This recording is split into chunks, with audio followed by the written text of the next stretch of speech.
You ready? This is the Board of Public Works meeting of January 10th, 2022. It's held at Library Plaza. The program room, it's 6 o'clock plus a couple of minutes because we're going to be on Zoom tonight because the issues with the pandemic crisis. I am wearing a mask. Some people, other people in the audience are wearing masks. I had the misfortune of having someone I knew pass away just last week after a family gathering at Christmas.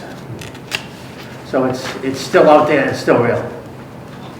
So, you know, you just have to be cautious. So that's why we're on Zoom, and that's why I'm wearing a mask. That's why Dave's wearing a mask. And I advise people when you go out to wear masks. Self-preservation is really what you need to do. So that's the commentary. Tonight's meeting is open session portion. We're going to have an appointment. Gary Russell, the Board of Health. The Board of Public Works, the chair asked Mr. Russell will come so we can discuss some issues that have been up on our radar screen that have to do with public health issues, namely the issues of PFAS in drinking water. We being the water supplier, and you being the Board of Health, we need to work together on it. On action items, Grant Rock improvements, design of the downtown, the village, with environmental partners. I want to make a commentary that from Grant Rock that I did go down, and the seawall has actually started. They started the first 150 feet, and they're going how many feet? 600? 600 feet. 600 feet all the way to the point. And that will be commencing over the next couple of months. An abatement issue response document is the second action item. We're going to have a board discussion on complete streets where we're using environmental partners. We're going to accept the have a vote to accept the minutes of December 13th, 2021. We're going to have a superintendent's report and include in that the snow plowing issues using the enterprise funds and other things that we had discussed at previous board meetings. And our next meeting is January 24th, which could be subject to change. And then we'll have an adjournment. No executive session? No executive session. So that is the agenda. Anyone have any comments? Hearing none, I ask for a second. Second, you didn't ask me. Oh, sorry, John. John, you have it? Just on the snow plowing, we're going to discuss also the letter that we're going to send to the selectmen. That's correct, from previous board meetings. Yeah, whatever. I mean, just I want to make sure we know we're going to speak about that letter to the selectmen. We are going to talk about the whole Nobody issue. else knows what the previous meetings were about, so I'm just making a comment. Okay, good. I didn't forget you, John. I know. I'm here in the computer. Okay, good. All right, and thank you for reminding me because I want to make sure that we make sure that give you every opportunity to speak. I did second. Dave seconded. All in favor? Aye. Since it's on Zoom. Dave? Requires a roll call vote. Tom? Anne Marie, make sure you got Annie down there for an eye. I sure will, John. Yeah, this being a remote meeting requires a roll call vote, so I'm going to Chairman Shaughnessy. Yes. Vice Chairman Cusick, Carrier. Yes. And Clerk Cusick. Okay. Aye. Okay, unanimous. Thank you. So, since I see the Board of Health Director here, and it's 6:09 or 6:10, want to move them up? Yeah, they have a meeting tonight, so that we So we'll can move you up, get you out of here. right through. Okay? Looks to me. Okay. Now, did you get a copy of my I email? said, Yes, I I did. forwarded Okay. it to him. So in preparing this, for this meeting, I wanted to talk about PFAS. PFAS has been on every water provider and on a lot of communities, and including in this board, which Dave has went to town meeting, got a bylaw. So I wanted to bring it up to date and want to have a discussion because the Board of Health is the prime responsible party to communicate risk in the town of Marshfield. We as a water purveyor are looking for guidance on this public health issue so that we can define the risks and how to communicate it to the public if there is a risk that's out there. So I prepared this memo in which I explained that the PFAS, there are 6 chemicals which have minimum concentration levels, and it's in the MCP groundwater standard, which was proposed at 20 PPT, where parts per trillion.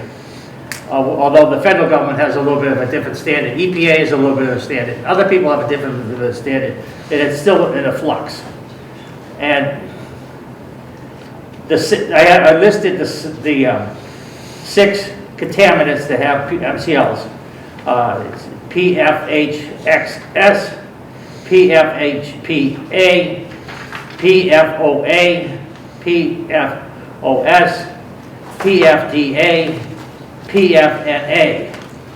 And those and others are tested in the different laboratories using the EPA method 537. And then there's a whole list of the ones that are in the EPA method 537, which for those at home has a whole list here. But those aren't that's not the full list of all PFAS, because PFAS is a family of chemicals. It's not like when we had the fireworks problem where there was only one chemical in which we were looking at. We're looking at a ton of chemicals. So it's very confusing to a lot of lay people who are not chemists or not in the public health arena or the environmental arena to understand what the issue is. So, but there is a treatment out there. We can put carbon treatment on our drinking water, which we do. We have it on Webster 1, we have it on Furnace Brook. 1 and 3. 1 and what? 1 and 3, and an air rating tower at Furnace Brook 2. Okay, so we have three of the, Well, we have 3 VOC removals, but 2 of them are carbon removals. Right. One is an atmospheric tower. Yeah. okay, so we have 2, at least we have 2. So we were somewhat prepared if there was an issue. I want to let the town of Marshfield know we do not have a problem, period. We have had all the wells tested, and we don't have a problem. Other communities do, but we don't. And I just wanted to bring it up because it is on the public eye out there that this Board of Public Works, the water provider of Marshfield, is working with the Board of Health and others in the town to make sure that we don't have a problem in the future. To try to understand what this PFAS is, the Interstate Technology Regulatory Council put out this nice number of page issue that describes all the different PFASs that there are, which is quite involved. So if we could probably put this on a link somewhere in Marshfield, probably have the Board of Health, which we could discuss if people wanted to get information on it. The PFAS is very stable. It doesn't volatile. It's not like the VOCs that we had for our carbon treatment system. It volatilizes off after 400 degrees centigrade. So you really have to cook it all the way past it. Now boiling water is 200 212 degrees Fahrenheit. It's 100 degrees centigrade. So if you're trying to burn something off from a PFAS, you're looking at close to 900 degrees Fahrenheit. So it's really a energy enhanced cooking system. So I wanted to bring that up. And then there are companies out there that actually provide PFAS remediation. So I'm offering this as background information on this, and I would like to have a discussion with the board and the director of Board of Health. But first, I would like to ask the water supervisor to make a statement about our water system in Marshfield. Overall history? No, overall, how is the water in Marshfield? Oh, And how often do we do testing For PFAS? for everything? Well, we go by what the state schedule gives us for VOCs, SOCs, IOCs. There's a schedule, so we go by quarterly schedules. Pardon me for the interruption, Paul, but use the words, not the acronyms. For the All public. right, okay, VOCs, volatile organic contaminants, IOCs, inorganic contaminants, and SOC, synthetic organic contaminants. Thank you. These are all done on a schedule that is, the state itself dictates to us on what levels might be found. Right. All stations in a 3-year period are tested for all these contaminants. And there are really no issues. We have 16 well sites. 3 sites have issues with the VOC, volatile organic contaminant. As for IOCs, SOCs, there's no issues with those contaminants. As for the PFAS, there's no issue there. So if people want more information, they can get the information from our annual report. Correct. Which is called, It's the CCR, the Consumer Confidence Report. which we mail out to every household once a year, Correct. And it gives you a breakdown of the history Which looks of, like that. which looks like this. yeah, how many well sites we have, how many storage tanks, how many miles of water main we have. It's just, it breaks it down in that report every year. Okay, thank you, Paul. Okay. I have some background information Go to add ahead. to your background. sir. Go ahead. Okay. Back doing some additional research on this, there was an article online from Professor Elsie Sunderland, Professor of Environmental Chemistry, Harvard University, dealing with PFAS, PFOS et al. And beyond those fire extinguisher contaminating water type systems, there was some additional information that most people are not aware of. Compostable food package. You know, as packaging, it tends to break down as PFAS. And, you know, it's actually been banned in Europe because of that reason. She does not agree with the EPA's quantitative risk management approach, which is mirrored by DEP. So this, in the consulting world of experts in this subject, there is not complete consensus that we should be doing quantitative risk acceptance approach, okay? In addition to that, there are some chemicals that are what she called PFAS precursors, which tend to break down in the environment into PFASs. In addition to that, also online, this I picked up on the 17th of December 2021. This was published in Environmental Science and Technology. It was a study from the University of Stockholm in Sweden, from a Bo Shah was the gentleman's name. And they are finding significant transport of PFAS in seawater. And in particular, it was detected in spray during storm events and carrying quite a ways inland. So it's very mobile, and one of the problems that industry has always done, and we have to deal with as water purveyors, and that is, there's a tendency to try and use the dilution solution when we have toxic substances. And Mr. Shaughnessy's part of his living is tied to that sort of remediation programs. You know, so what's going into not only the septic systems of the world, but also into the wastewater streams into the ocean contains PFAS. That ends up in our food, shellfish, seafood. recently up in Minnesota, as I recall, they found that there was significant PFAS within the venison of deer that had been killed and cut up for venison steaks. That's probably from eating contaminated produce, residual produce that was, someplace where they used things like sewage, processed materials that still contain the PFAS because the heat is not generated enough to do it. As Mr. Shaughnessy pointed out, the environmental requirements that are specified for PFAS range from the current EPA recommendation, and I emphasize the word it's a recommendation, of not to exceed 70 parts per trillion.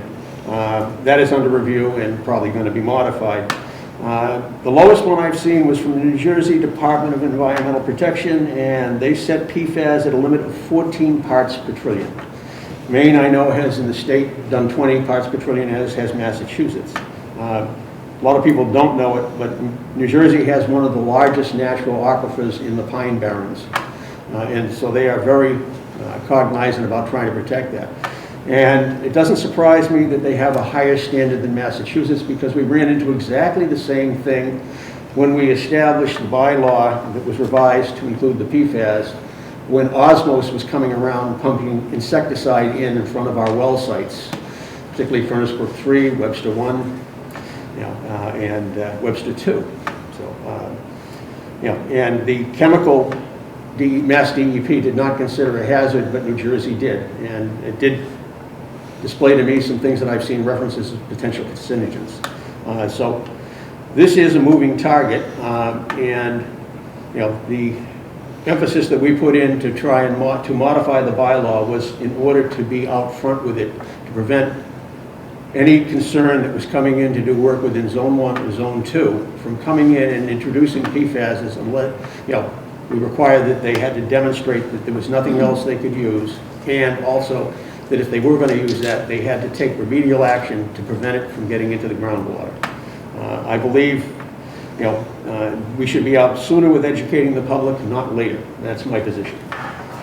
I think that we have a whole bunch of different areas that we need to work on from a risk management, risk communication level. And that's the reason why we asked the Board of Health Director to come to hear what we have to say. But we're the water purveyor, and we really need the guidance from the Board of Health, who is tapped into the Board of the state EPA, state public health, federal public health, and the environmental entities. So that's the reason why we asked you to come. Well, I was not referenced at all in this request for you to come, Gary. I'm glad you're here. My point would be, yes, the Board of Health, by law, basically has plenary authority on matters of public health. That is a court-adjudicated situation. However, that does not override the ability of this Board of Public Works to set standards that exceed anything the state might have if we deem it to be appropriate, or to take educational action, and that's really all we were talking about earlier, is reaching out particularly to the residents of our municipality that are adjacent to Zone 1 or Zone 2, and to advise them that certain products might contribute PFAS into the aquifer, and to the extent they can avoid them, please do. And if they can't, well, so be it. They'll be drinking it just like I will. So my point is that since the Board of Health has the authority and the responsibility for health-related issues, any communications that we put out as a Board of Public Works needs to be in concert with the Board of Health. Because there's so much out there, and there's so many chemicals, and there's so many different risk factors that we need to be talking from the town of Marshfield one point. And we can do it concert, or we can do it alone, or we can do it strictly just from a public health standpoint. So that's the reason why I asked you to come. The Board of Health knows that DEP is in the process of setting some standards or guidelines. And we recommend that we wait until, I know you don't want to wait, but I know,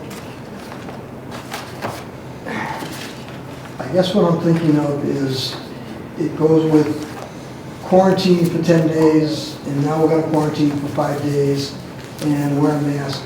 I'd like to just have one set of rules when the time comes, and DEP's working on it. So if you want to send out information with regards to what has PFAS and what doesn't, I don't have a problem with that, or does the board. As far as setting guidelines and standards, we would want to follow DEP's recommendations when they finally get them together. Like you said, there's a lot of moving parts right now, and we don't want to start sending out mixed signals, and people right now are just irritated enough with the mixed messages that are going back and forth with regards to mask, no mask, 6 feet apart, 3 feet apart, 10 days, 5 days. Just, we'd like to do it once. I agree. John, would you like to say something? I'm asking John Kuzic if he wants to say He's, Is he muted? he's muted. Yeah, I know, Okay. I'm muted for a reason. No, I'm just listening. It's a good meeting, but a little difficult to hear. Just on a note on this PFAS. You know, as a plumber, we use Teflon tape. We also use joint compound with Teflon in it.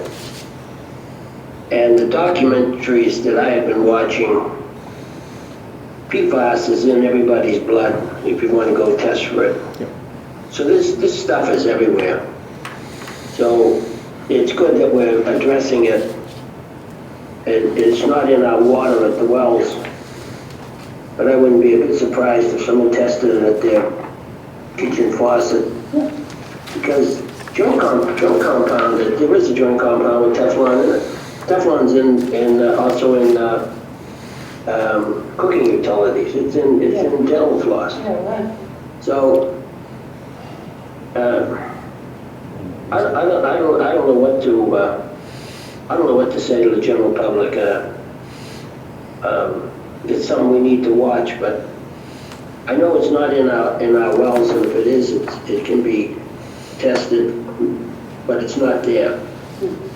But after that, when it goes into a home, I can assure you that plumbers use Teflon tape and Teflon joint compound, and they use it on the 3A connection to the vanity and the kitchen faucet, because I've done it.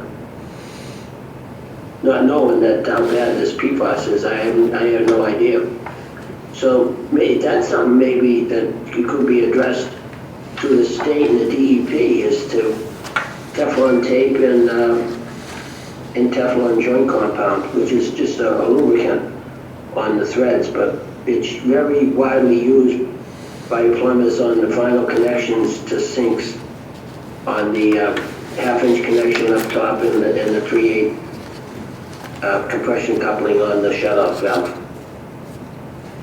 So I'll just make those comments and go on to listen as best I can. Thank you, John. The other issue is that there's a lot of Teflon cooking utensils. I know some people were asking me, when I wake up in the morning, I don't use a cast iron pan, I use a Teflon frying pan. What Teflon is, what kind of PFAS is coming off into my eggs? So I mean, everyone has questions, but no one has any answers. And basically, we're really looking at it from a standpoint of, we don't want to have, when you talk about risk and communication, you just don't want to scare people for the sake of scaring them. You're absolutely right when you say we need to be talking in one voice, and we need to have guidance, and we need to be careful about sending a single message out, not multiple messages that people say 5 days, 10 days, wear a mask, not wear a mask. It's going to be the same thing with PFAS after this pandemic's over. So I wanted to bring it up because Dave brought it up at town meeting. He's been to the selectmen's meeting, and I just want to make sure that whatever we do it as a town with the appropriate boards and appropriate people. Mr. Reynolds. I can make a suggestion that, thank you, Gary, for coming tonight, Gary's mentioned the educational thing. David's been pushing that educational issue with the letter. Maybe we can work in conjunction with the Board of Health and put out some type of educational material on the webpage.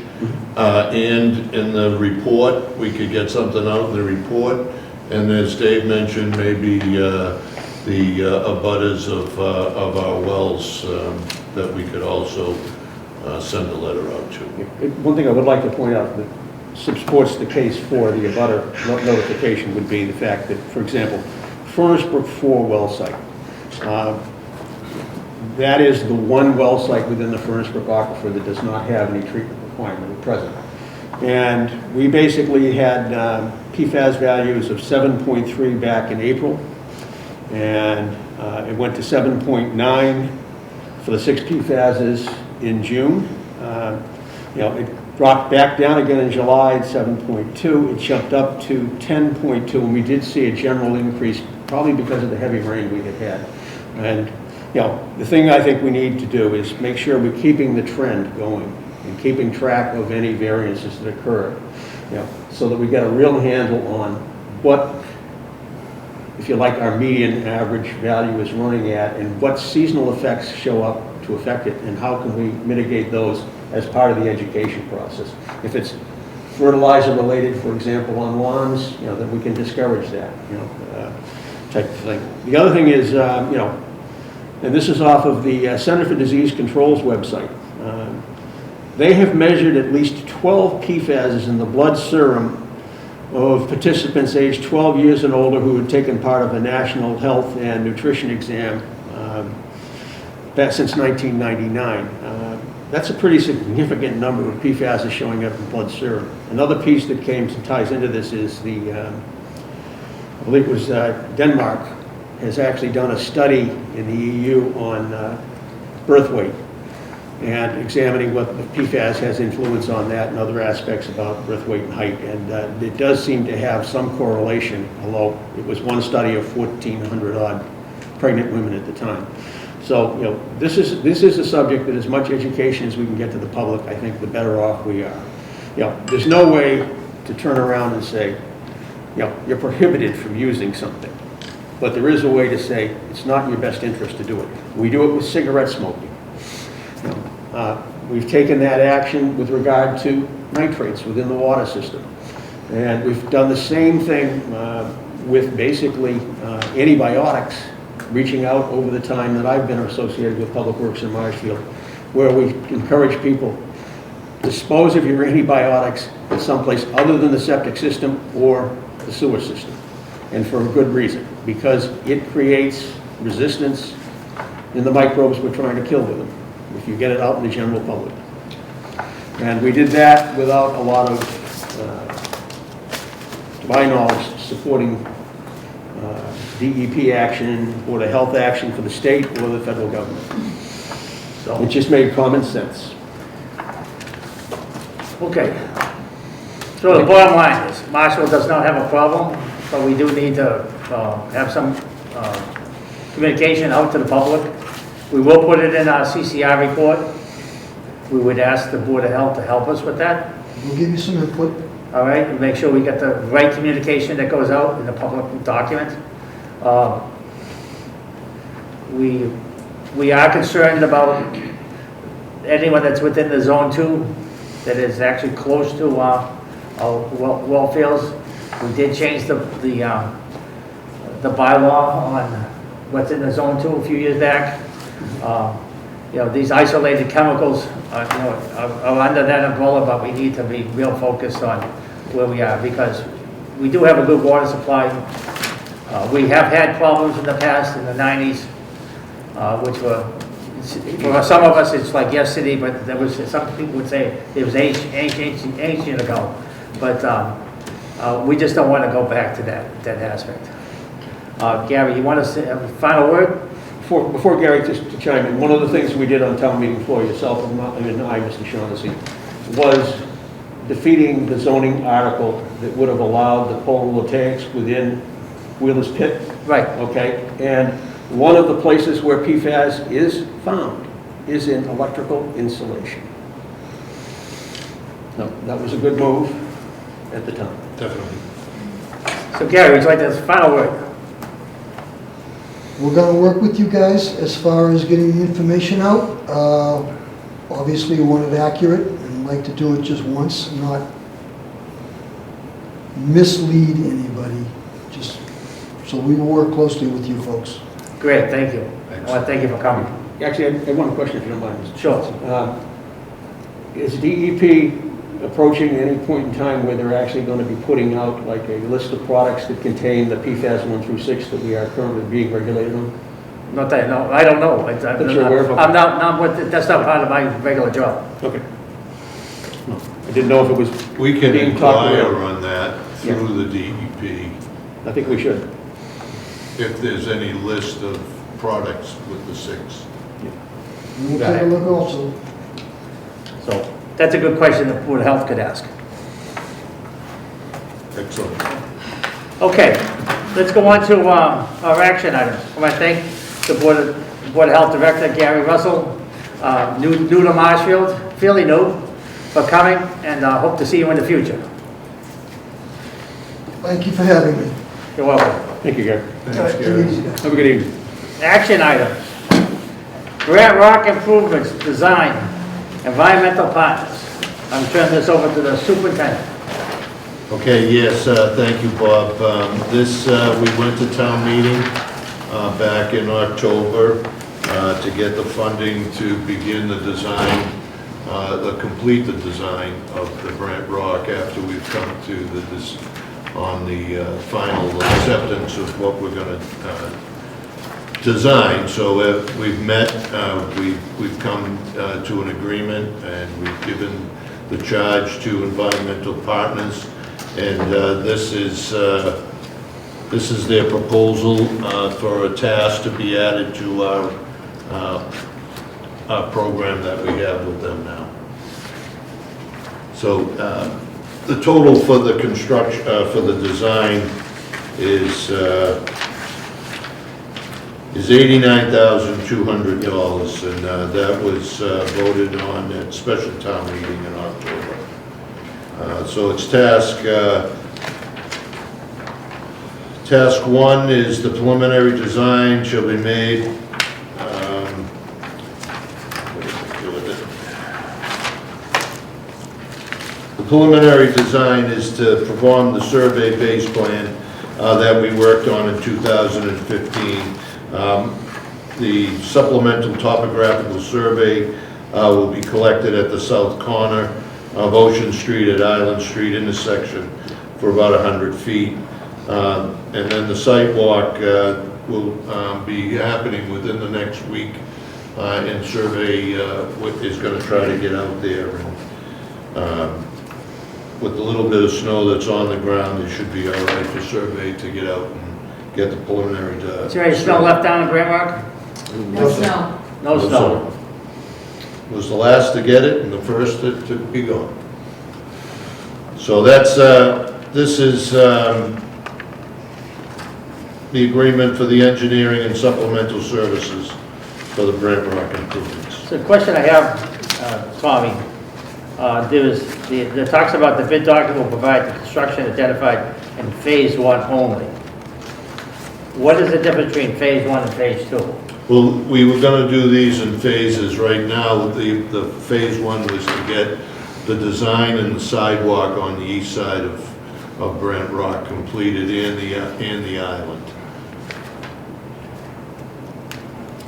And then phase 2 would be the traffic controls, signals, if any, crosswalk signals and things like that. Are we doing sidewalks on the west side? There's already a sidewalk. There's our sidewalk, we're gonna improve it? It's already in good shape right good shape, now. okay. We may do some bump outs for the crosswalks, Okay, So there will be a little bit of construction on the existing sidewalks. okay. So the funding is chapter 90? No, the funding was by special town meeting, Part of the capital budget. Capital budget. Okay. So, any comments from the board? Nope, I'm all set. John, any comments? Nothing new. Is he still muted? Is he muted? I'm sorry, yeah, I was muted. Yeah, no, I have no problem with this. This is a good way to, get off on the right foot here. Okay, So, I'm okay with this. so, There's one comment I would make, I didn't think of it. Environmental Partners is who we used up in the hills, the work we did up there. Yes. Yeah, and, my experience with everybody I've talked to up there is they're generally satisfied with everything that was done by Environmental Partners. Yeah, we did the walkthrough up there. There is one spot with Prospect and Was it? Old Main Yeah. Connect there where they were doing work on the house in the driveway, and so there's a little spot there. That's the only piece that wasn't completed. Right. And you weren't in a position to complete it because of the ongoing construction. Right. so we don't have a motion on this. No, we need a motion. So I make a motion to accept Environmental's proposal on the agreement for engineering and supplementary services in connection with Grant Rock improvements. And the amount that's listed in the agreement of $89,000 and change. We can get the exact number from the agreement. 89,200. 89,200? 89,200 is. 89,200. And authorize the superintendent of public works to sign the document for the Board of Public Works. I'll second. All in favor? Hang on 1 minute. Do a roll call. Oh, hang on 1 minute. Okay. Yeah, you didn't ask if we had any comments from the audience. The Murphys are here. Oh. I don't know. So- I thought Ms. Murphy had her hand up earlier, but I'm not sure. Okay, so, thank you, John, for bringing that. Do you have any comments, John? No, I'm. You're all set, okay. Dave, you have any comments? No. No. From the audience, I do have a comment, actually. We have- My husband's good. telling me not to ask. Mrs. Murphy, Mary please Murphy. identify yourself for the record. Sure, Mary Murphy, 252 Ocean. So my understanding is that this was just, voted in special town meeting. Yay, this is exciting, right, Tom, that the money was approved. And it appears now that we're here just to approve, like, the DPW just to sign off on the contract, is that right? That's all it is. Is that what this motion is? And then my next question is, which is awesome, like, great, this is awesome news. How quickly are we gonna get a response back, like, on what our line item needs are? Because I really wanna go after this and start working with you, Tom. Well, this to is figure out the funding. first step. Okay, so would you say we might get it in March? I'm gonna say maybe March, April timeframe would probably be around. That's what I'm hoping. Okay, because it was my understanding that grants and the writing of grants and stuff as such for this sort of project, this sort of magnitude, would need to be completed by April 1st. Is that a true statement? I don't know, it was hearsay. No, okay, all right, I perfect. don't believe so. Okay. No, and I do have more information in regards to this project that I'll bring up in a discussion phase of the agenda. Okay, So I have another. okay, that's all I have, so great job, thank you. So I made a motion, do I have a second? I say seconded. Okay, the second, roll call vote, because what? Requires a roll call vote. Chairman Shaughnessy? Yes? Vice Chairman Carrier? Yes. Clerk Cusick? Yes. Unanimous. Okay. Okay. Action item 2, abatement issue response document. I'm gonna let the superintendent handle this one? Sure, thank you. The abatement issue had come to our attention. A resident had applied for an abatement, was somewhat concerned about the personal nature of their finances.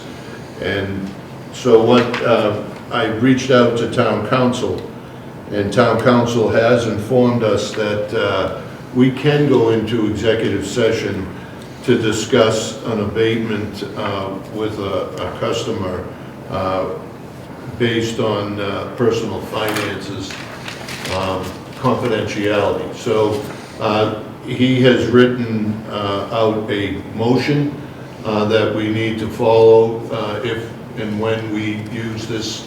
We'll have to update our policy, but it will give the resident an opportunity to come in and discuss in executive session personal information that they don't want out confidentially, kept confidential, and that we would then announce at the end of the executive session the vote whether or not to grant the abatement or not.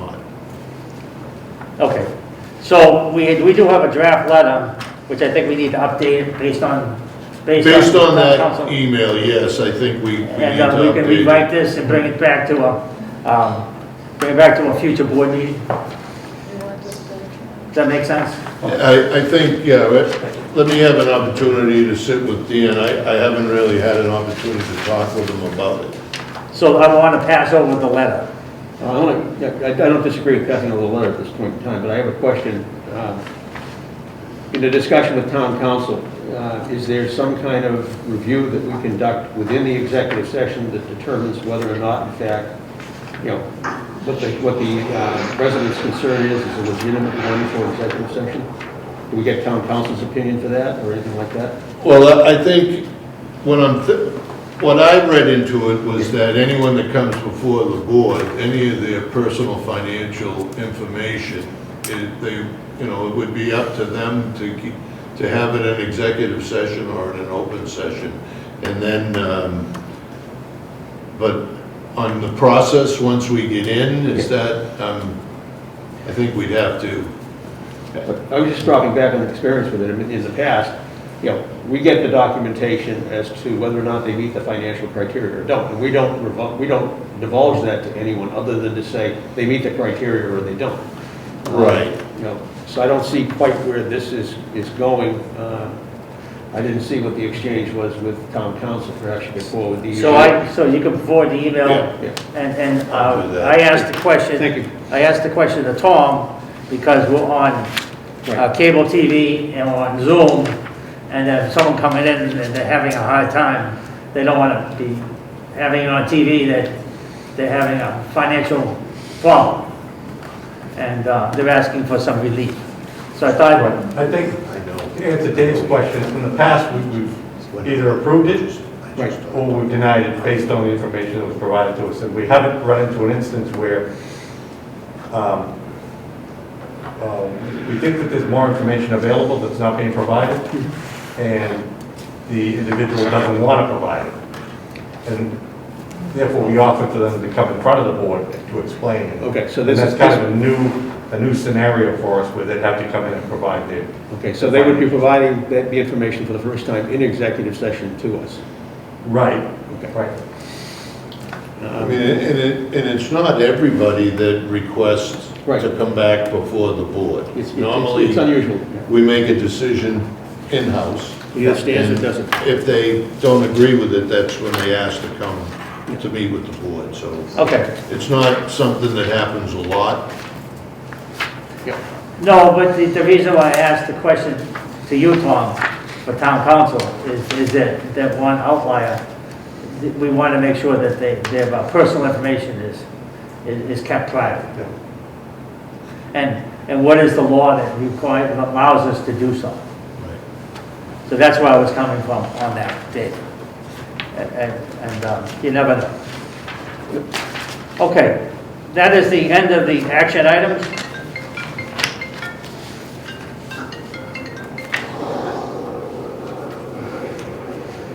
Sorry about that.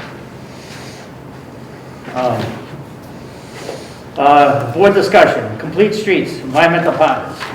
Yes. Superintendent. This is a proposal for the complete streets. Currently, we're working on tier 2 Tier 1, it consists of the municipality adopting the Complete Streets policy that provides anticipated general practice for considering complete streets measures during future operations with realistic feasibility. So we submit that policy. It's voted on by the Board of Selectmen. Then it's sent to Mass DOT for their approval, and then we move on. Once it's approved, we're eligible to move on to Tier 2. Tier 2 involves the preparation of a prioritization plan that takes up the municipality's multi-module accommodations, prioritizes needed projects, and determines the approximate construction costs. Under this program, the municipalities are reimbursed up to $38,000 to retain the services of a consultant to prepare this prioritization plan. So I'm going to ask at the April special town meeting for $50,000 to prepare the prioritization plan, and to also apply for the Tier 3, which is implementing and constructing your projects from Tier 2. And the town can be reimbursed up to $400,000 every 3 fiscal years. So for $400,000 would be a good shot in the arm for that project down in Brant Rock to help with the funding down there. And then as we move forward with phases, we're eligible every 3 years for that $400,000. So we could actually do sidewalks in the downtown. We could actually do sidewalks, some to the other areas going to the beach and Right. recreational areas. Without going this process, we will get zeros. So we have to go through this process. Right, and yeah, there's other grants, as Mrs. Murphy had mentioned, and under the new Chapter 90, there's also the Complete Streets, there's also Safe Routes, there's also another downtown area incentive initiative. So there's a number of things. We missed out on one because the deadline, we didn't have enough time when we found out about it. And the school's Safe Routes, the school has to apply for the designation as a safe route community, and they are doing that now. I've asked them to do that. That's what we need to, like, get Right. sidewalks down Webster Street for Right. people walking down the Governor Winslow and elsewhere. So we're working now with the schools to get that designation, so now we're eligible for those grants going forward. Thank you. So it's been 15 years since we did the sidewalk plan. Finally, we're going to get something done. Right.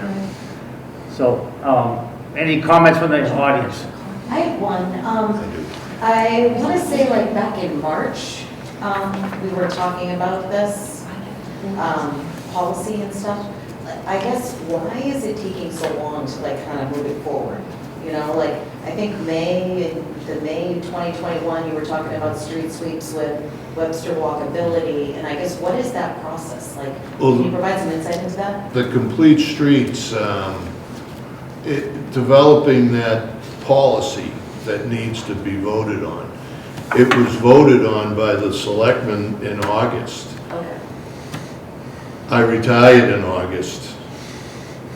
I came back in January and restarted everything pretty much since I've been back in January. Okay. So there was a lull on moving the Complete Streets forward, but So step one is then done, like the it's select- completed. It's complete. So now we're on step 2. We're on step 2. Okay. That's gonna need funding, and then we get reimbursed $38,000 for that. Gotcha. And so that's what we're going to ask for in April. Yes. And then we'll be able to do the 400,000. Okay, I just have to talk this out truthfully myself, Tom. Sure. I'm just thinking. Okay. So the bottom line is, Tom can't retire again until it's done. Yeah, we all need to understand the process, I think. Right. Okay, any other comments on that discussion? John, you have any comments? I'm good with it. I understand the lull, so-called lull, and thanks, Tommy, for picking up on it and moving it forward. No, I'm fine with it. I understand this. Okay, good. It's good for the whole town, and it's especially good for Grand Rock. If I could just add one thing, when I say a lull, it's not like they don't have enough work to do in the engineering department right now, so it's not a reflection on them. They're up to their eyeballs trying to get things done. So we're moving forward now, so. Okay, next item, a vote to accept the minutes of December 13th. I read them, I have no I'm comment. all right with them. So, Dave, your comment on them? I said, I minutes? read them, I have no comment. Oh, you have no comment.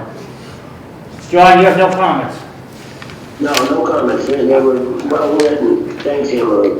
Thank you, John. I have no comments either, so make a motion to accept the minutes of December 13th, 2021. Have a second? I'll second. Second? Motion been made, Dave second. seconded, and poll the board. Requires a roll call vote. Chairman Shaughnessy? Yes. Vice Chairman Carrier? Yes. Clerk Cusick? Aye. So moved, unanimous. Okay. So the next item is superintendent's report, snow plowing roads for upcoming season. And in that report, we want to talk about utilizing the enterprise personnel and equipment. Correct, John? Well, the equipment's already taken care of. We get 5% of the snow and ice budget. It really should be 10%, but, you know, we had to Good starting point. negotiate up at 4 and then it went to 5. So it's the labor portion of the enterprise during regular hours. Yeah, it's strictly labor. We also have this well-written letter that Dan put together. We have that to discuss. We also, I would like to discuss, I'd like to put forward a warrant article, either in the special or the annual or both, because I don't trust the selectmen one bit. What they'll do, what I think they'll do with the letter is what they've done always, is just put them in a revolving file.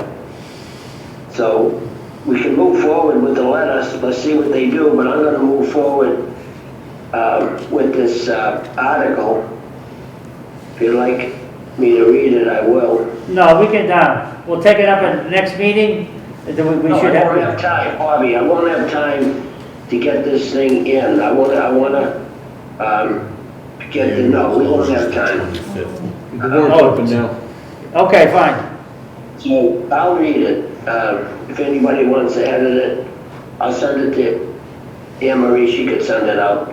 Will the town vote, when the town's roads are plowed, sanded, or pre-storm treated by any enterprise fund employees during regular hours and overtime hours, the total cost of this work, including all employee benefits, are to be paid to the individual enterprise fund budgets from the town's snow and ice budget.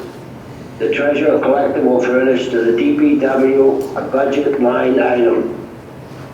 Dan, you can figure that out, and shall assist the DPW in this budget transfer from the town's snow budget.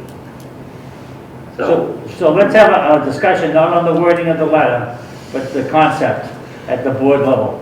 Because we can work out the detail, because I understand where you're coming from, John. You want to get this on a placeholder on the selectmen's agenda. We can do it as a DPW. I mean, you know, I'm not, you know, I'm not a one-man army, although they think I am at times. I've done pretty good with articles. You know, I've had two. The audit I got passed. I also had the landing fees passed twice. Okay, so let me have, Let me finish. You keep Okay, oh, sorry. interrupting, like it doesn't matter when I'm talking. You know, Oh, yeah, you no. more or less try to take over the meeting, so just take it easy, you know, things will get done. You know, you end up talking about all the things you've done, and you go on for Okay, quite a bit of fine, time. okay, fine. When I say something, all of a sudden you jump in, so why don't you just sit back, relax, and let me finish what I'm talking about. So I've done quite well with articles, as I said, two landing fees that they didn't implement. We also had the audit that was passed, they didn't go for that, that's still there. I also wrote the article for the fuel fee tax that Joe Pesovich presented. So I've done quite well with these things. I have no problem doing it myself, but I'd rather do it with my other board members. So, Andy says, okay, so go ahead now.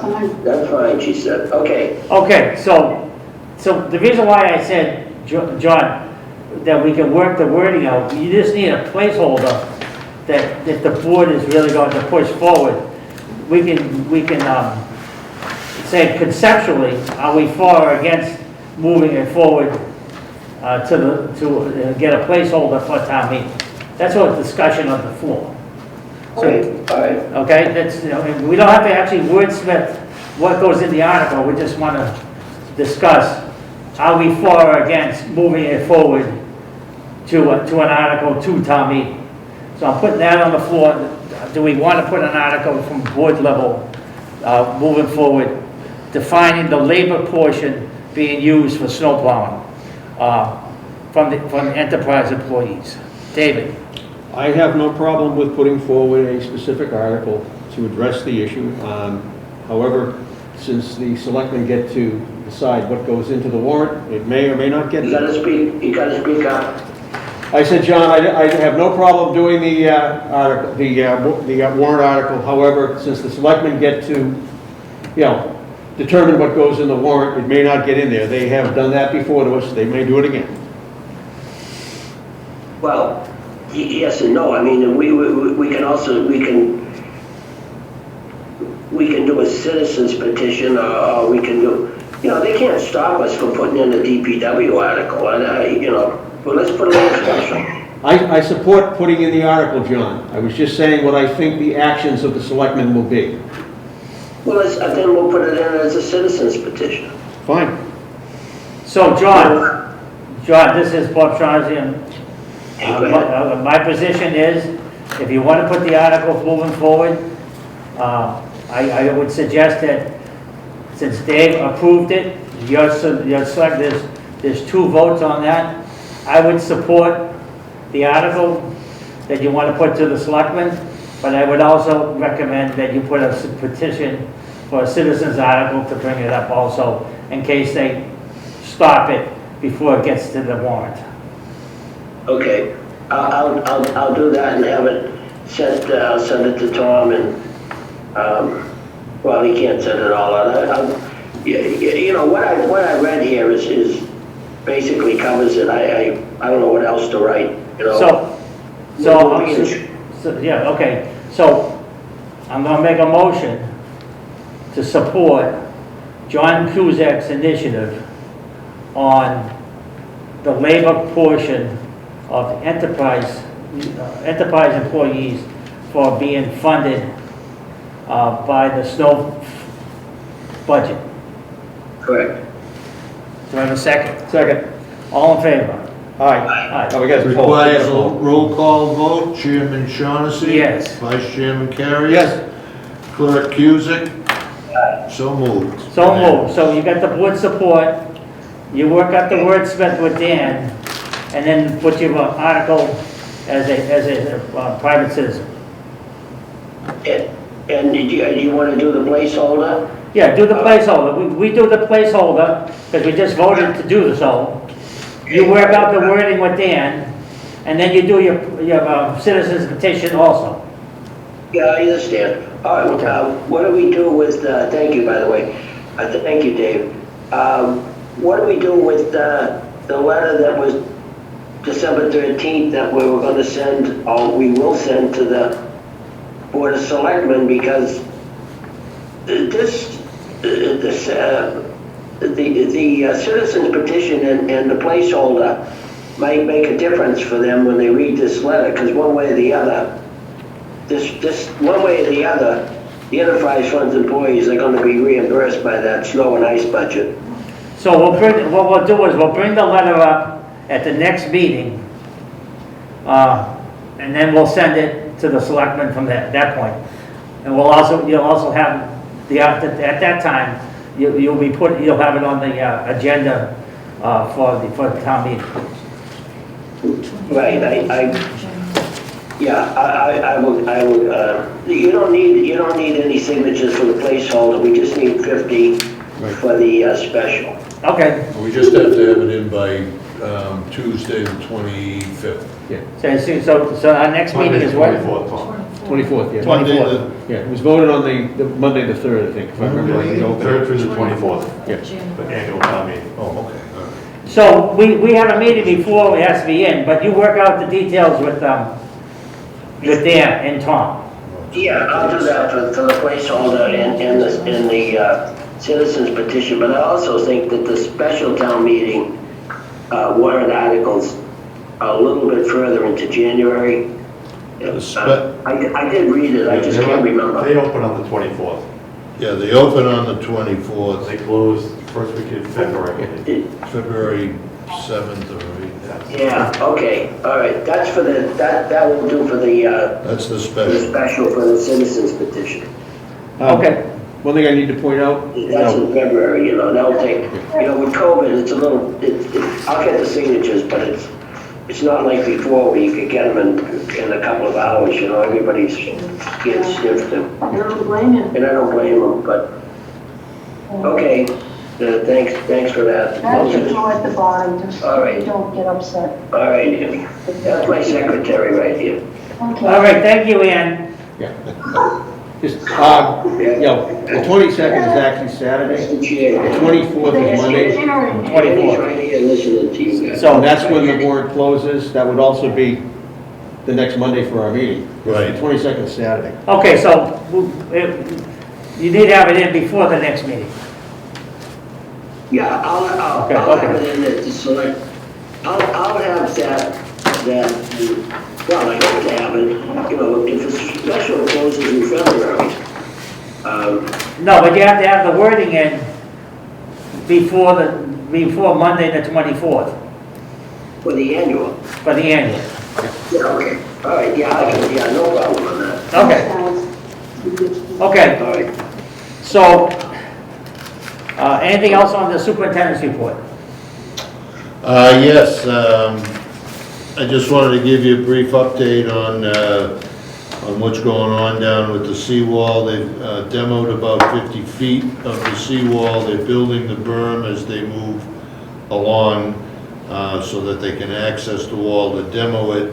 They've got a total of about 116 feet of sheet piles of 150 feet needed for this section for the demo. So they're working, moving right ahead, making headway. So they're hoping to get most of the demo done within the next few weeks.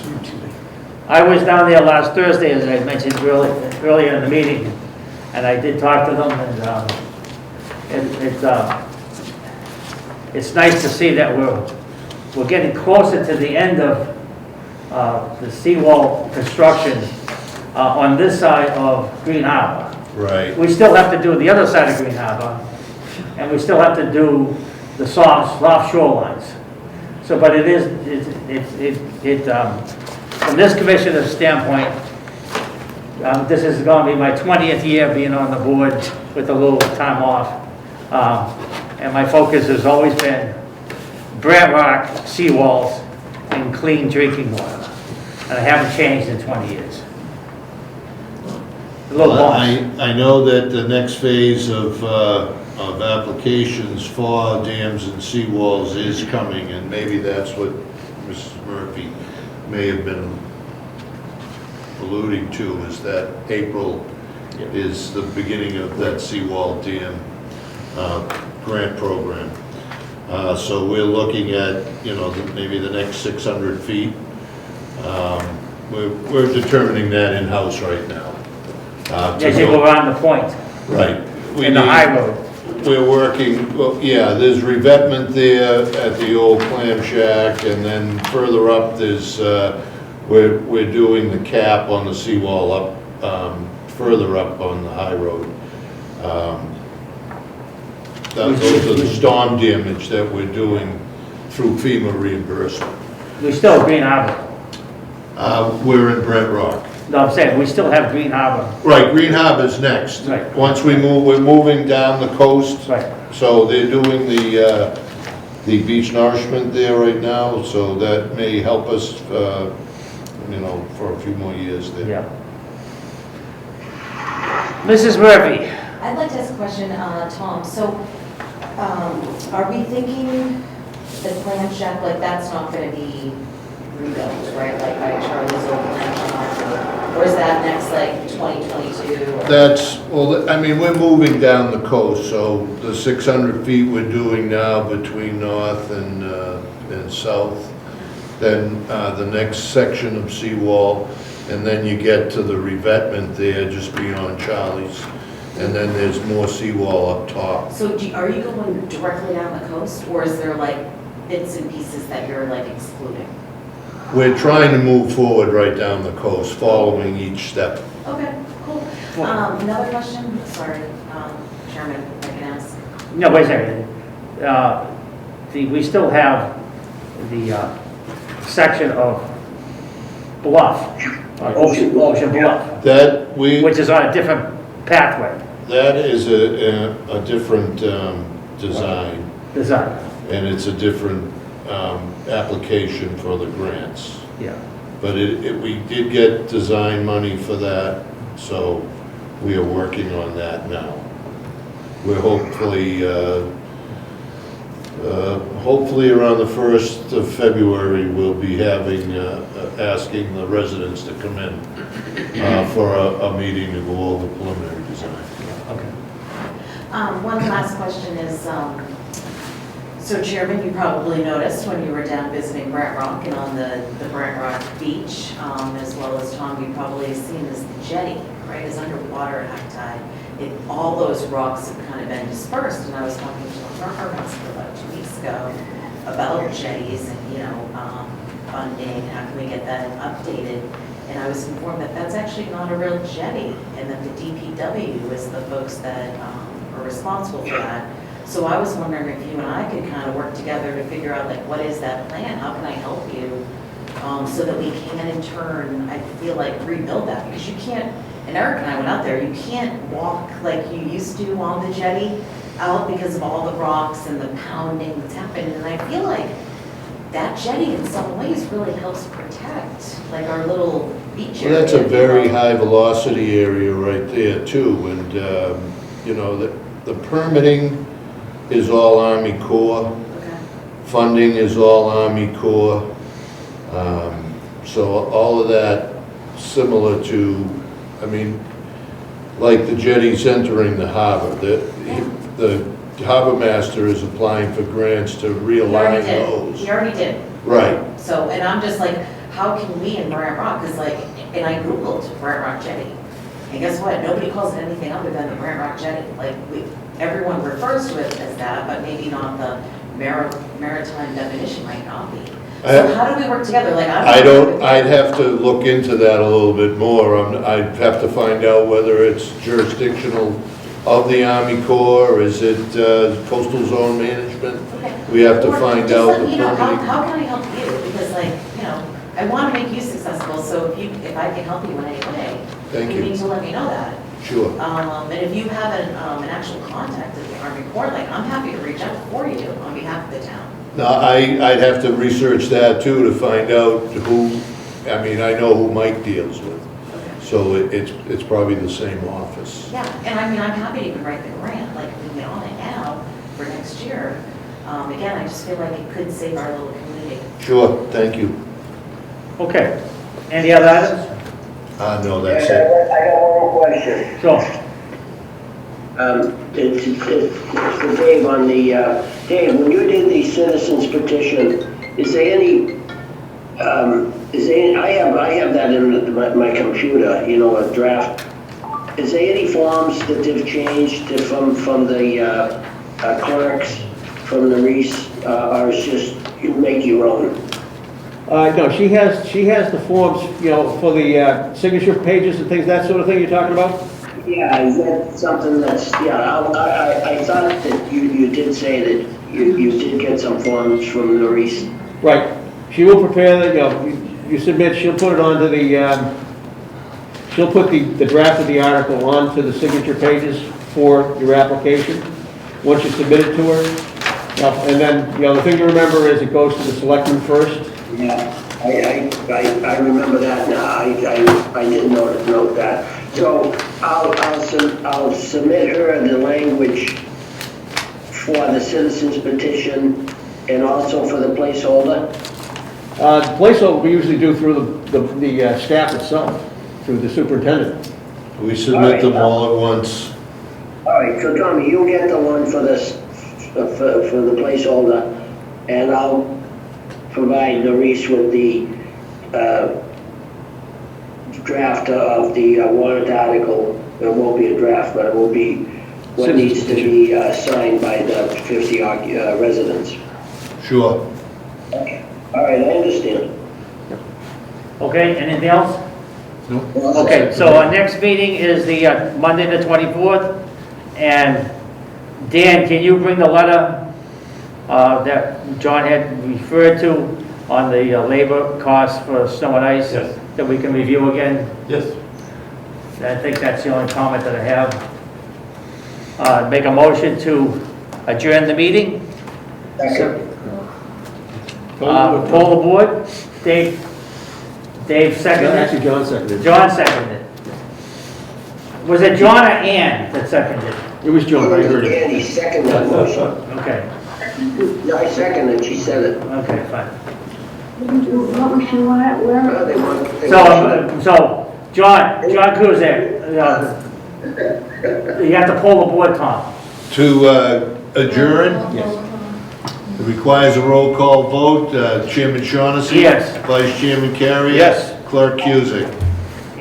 So moved. What about you, Andy? Say aye. Annie, too. Aye. There you go. Okay, this is adjourned. Thank you.